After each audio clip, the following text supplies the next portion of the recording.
The cabin door groaned as she shouldered it open, the wood swollen from years of storms. Inside, the air was close with the scent of dust, dried sage, and long-abandoned evenings. She half-dragged, half-guided him over the threshold, her arms aching though she refused to let it show. The outlaw's boots scraped against the floorboards, leaving streaks of mud that mingled with drops of his blood. She lowered him onto the narrow cot by the hearth, its quilt threadbare but clean. He leaned back, breath shallow, eyes half-shuttered yet stubbornly awake. She struck flint against steel, coaxing flame from the kindling until a fire caught, and soon the room flickered with shifting light.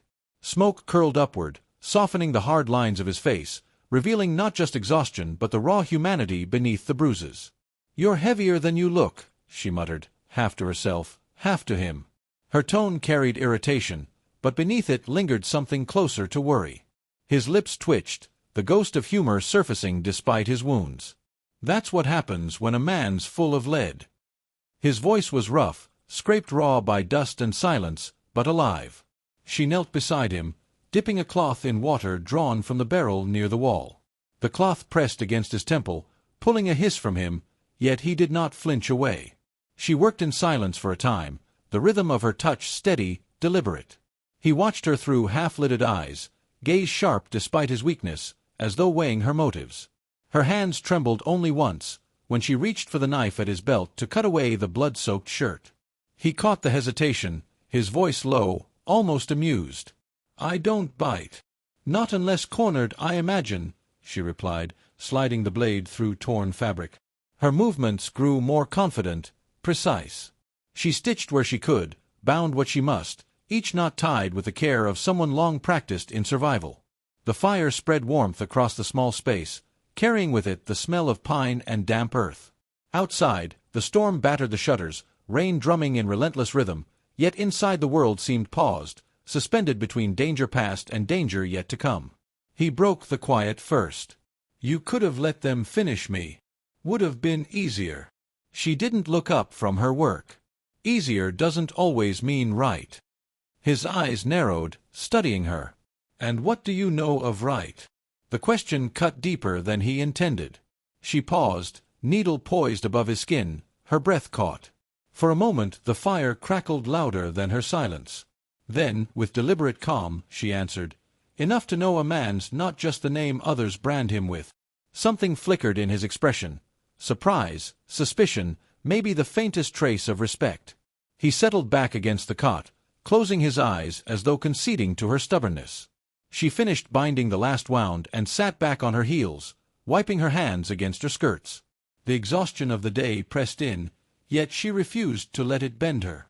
Her gaze lingered on him, on the rise and fall of his chest, on the lines etched into his features not just by violence but by years of carrying more than one man should. The kettle began to whistle. She poured 2 tin cups of coffee, the steam mingling with the smoke of the fire. She handed one to him, steadying it in his grasp. His fingers brushed hers, rough skin meeting calloused knuckles, and the brief contact sparked a jolt neither acknowledged. He sipped, grimaced. "Tastes like dirt." Her mouth twitched at the corner. "That's because it is dirt. Coffee's a luxury out here."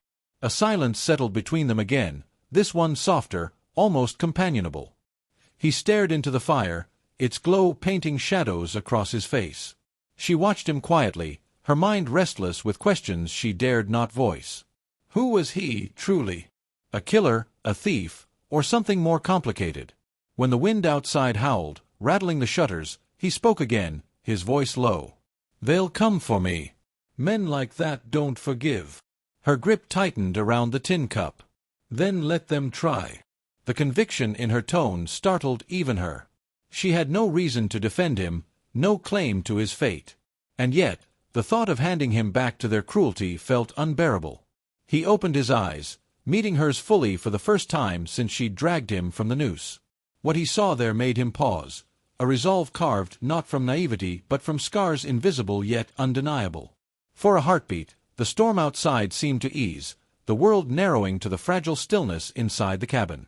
She set her cup down, standing to bank the fire. "Get some rest.